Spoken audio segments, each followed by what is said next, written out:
Track 11 Listening. Task Type 2. Hi Jill, I wanted to ask you about the conference, whether we've got the draft programme finalised yet, because I need to put something on the website. Yes, I've emailed you a draft, but there have been some changes. That's okay, I've got the draft here. Let's run through it. I'll make a note of any amendments. Great. Well, as you know, we're starting at 10:30 with 3 parallel sessions. In the first session, 3 students from different faculties will be presenting their research findings. So we've got 3 rooms operating at the same time. Correct. We've got one speaker in the main auditorium. He's called Pedro Novak, and he's from the Faculty of Engineering. Yes, I've got that here, but not his subject area.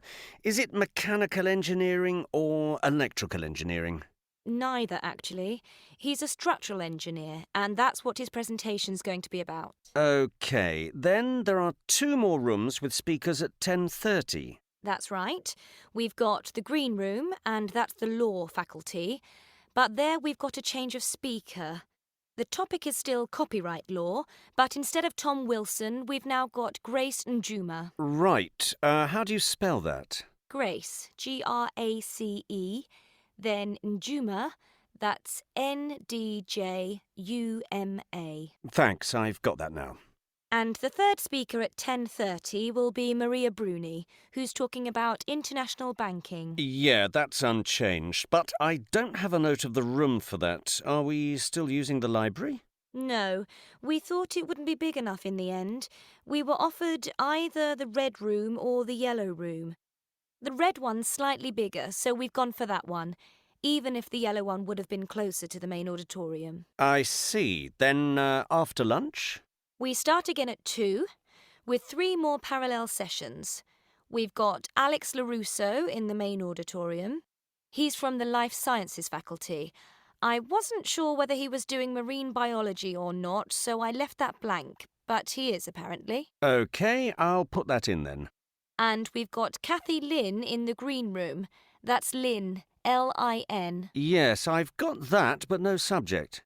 Well, she's from the linguistics faculty, and she's going to be talking about pronunciation. Interesting. Yes, should be. Then we're in yet another room for the third afternoon session, I'm afraid. It's called the quiet room.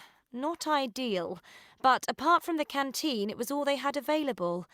And that's where Declan Boyd from the physics faculty is going to be talking about astronomy. OK, was that Boyle Boyle?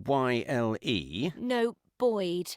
Boyd. Ah, OK. Then we're all together in the main auditorium for the last 2 sessions. That's right. After the break at 3:45, we'll hear Professor Makin's lecture. I didn't have a title from him when I did the draft. He's going to be talking about online courses after all. He had considered doing something on work placements and links with industry, but changed his mind. OK, so that just leaves the Vice-Chancellor at 4. Is that the closing ceremony? Well, it's actually the medal ceremony. The student who gives the best presentation is going to get a medal, remember? Oh, yes, of course. Thanks, Jill. So there isn't a formal closing ceremony? Not really. OK, thanks. I'll get all that keyed in and uploaded straight away.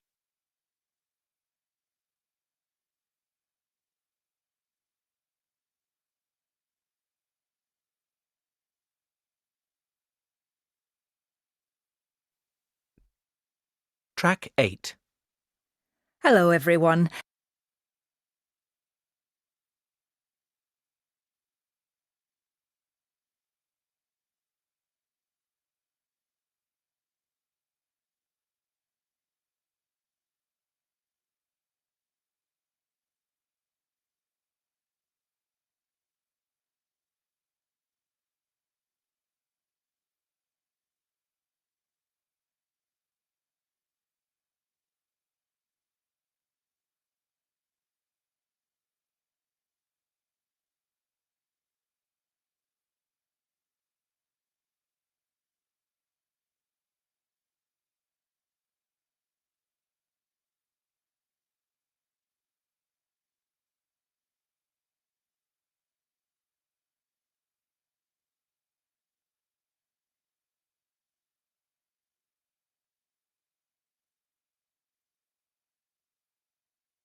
Hello, everyone. Sorry to interrupt your class. I just want to make a quick announcement about our summer timetable.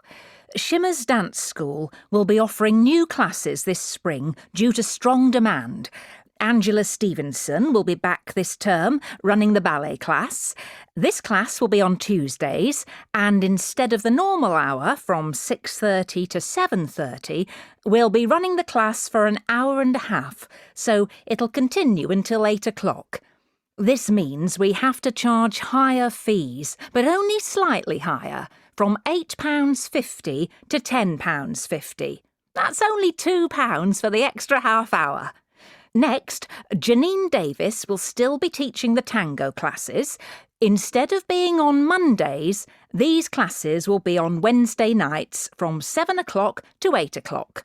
The fee will still be £7.50 for the hour. Last but not least, Andrew is taking over the tap class.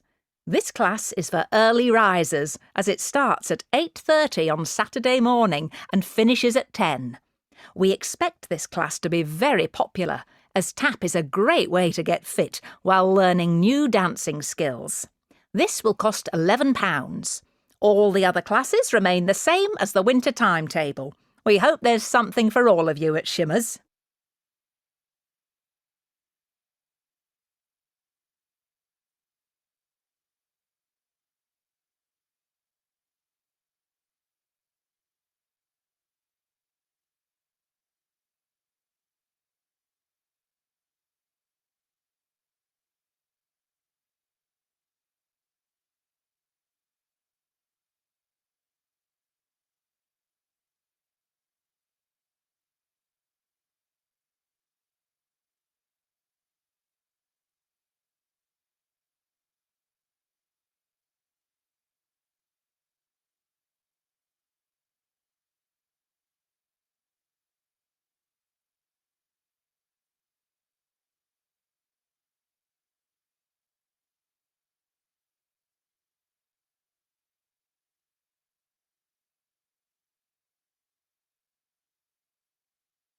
Track 9. Internet safety is a big concern nowadays, and to protect your children and teenagers online, it's a good idea to monitor the sites they visit. Don't be put off from letting your kids use the internet. It's essential for their education and can help them make friends too. Now, let me tell you a bit about some sites we've found for children. Of course, there's a limited number of sites for the very young, but we would suggest one called Playtime Online. It's designed for children from 4 to 6 years old. It's really colourful and helps children learn skills for games. Children love it, and it helps them when they begin school. Then from, say, 5 until about 10 years of age, there's a really useful website called Moving Up. This takes Playtime Online a step further and enhances the maths and language skills of the child. Teachers speak highly of this site for child development. When children get into their teens, the internet can be a more dangerous place. Net Aware, for the 12 to 16 year age group, makes young people more aware of online dangers. It's a good site for your child to look at before they start surfing on their own. Now, all teenagers love chatting, and Chat Electric is a site designed specifically for teens from 13 to 16 to make friends online with people their own age. The last site is invaluable for teens studying for exams. 16 to 18-year-olds love Test Doctors, which is a site designed to help students revise for their exams and is full of handy hints and tips. The site is run by subject specialists, so it's packed full of information.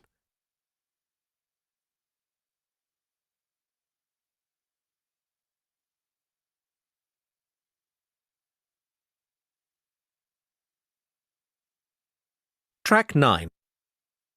Cambridge IELTS 4 by University of Cambridge ESOL Examinations. Published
Cambridge IELTS 4 by University of Cambridge ESOL Examinations. Published by Cambridge University Press. This recording is copyright. CD 1. Test 1. You'll hear a number of different recordings and you'll have to answer questions on what you hear. There will be time for you to read the instructions and questions, and you'll have a chance to check your work. All the recordings will be played once only. The test is in 4 sections. At the end of the test, you'll be given 10 minutes to transfer your answers to an answer sheet. Now turn to Section 1. Section 1. You'll hear a young student asking the social organiser of his school for information about organised trips. First, you have some time to look at questions 1 to 4.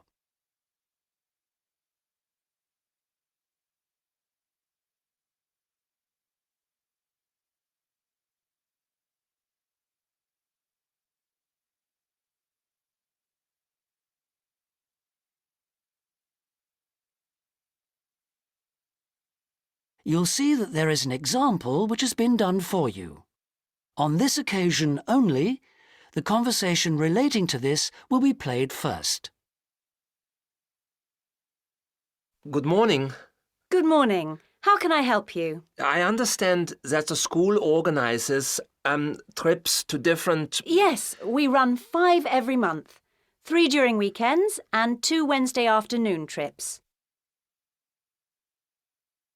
There are 5 trips every month, so 5 has been written in the notes.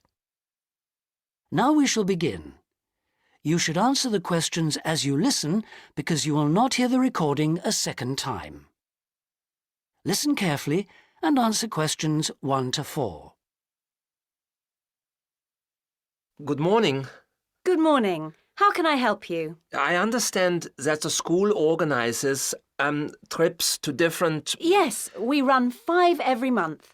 3 during weekends and 2 Wednesday afternoon trips. What sort of places? Well, obviously it varies, but always places of historical interest, and also which offer a variety of shopping because our students always ask about that. And then we go for ones where we know there are guided tours because this gives a good focus for the visit. Do you travel far? Well, we're lucky here, obviously, because we're able to say that all our visits are less than 3 hours' drive. How much do they cost? Again, it varies. Between £5 and £15 a head, depending on distance. Uh-huh. Oh, and we do offer to arrange special trips if, there are more than 12 people. Oh, right. I'll keep that in mind. And what are the times normally? We try to keep it pretty fixed so that students get to know the pattern. We leave at 8:30 a.m. and return at 6 p.m. We figure it's best to keep the day fairly short. Oh, yes. And how do we reserve a place? You sign your name on the notice board. Do you know where it is? Uh-huh. I saw it this morning. And we do ask that you sign up 3 days in advance, so we know we've got enough people interested to run it, and we can cancel if necessary, with full refund, of course. That's fine, thanks. Before you hear the rest of the conversation, you have some time to look at questions 5 to 10.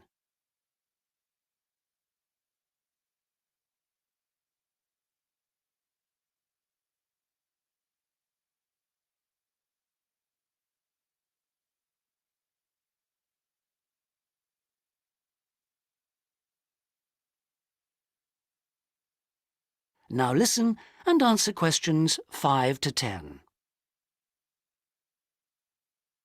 And what visits are planned for this term? Right, well, I'm afraid the schedule hasn't been printed out yet, but we have confirmed the dates and planned the optional extra visits, which you can also book in advance if you want to. Oh, that's all right. If you can just give some idea of the weekend ones, so I can, work out when to see friends, etc. Oh, sure. Well, the first one is St Ives. That's on the 13th of February, and we'll have only 16 places available because we're going by minibus. And that's a day in town with the optional extra of visiting the Hepworth Museum. All right, yeah, that sounds good. Then there's a London trip on the 16th of February, and we'll be taking a medium-sized coach, so there'll be 45 places on that. And let's see, the optional extra is the Tower of London. Oh, I've already been there. Yeah. After that, there's Bristol on the 3rd of March. Where?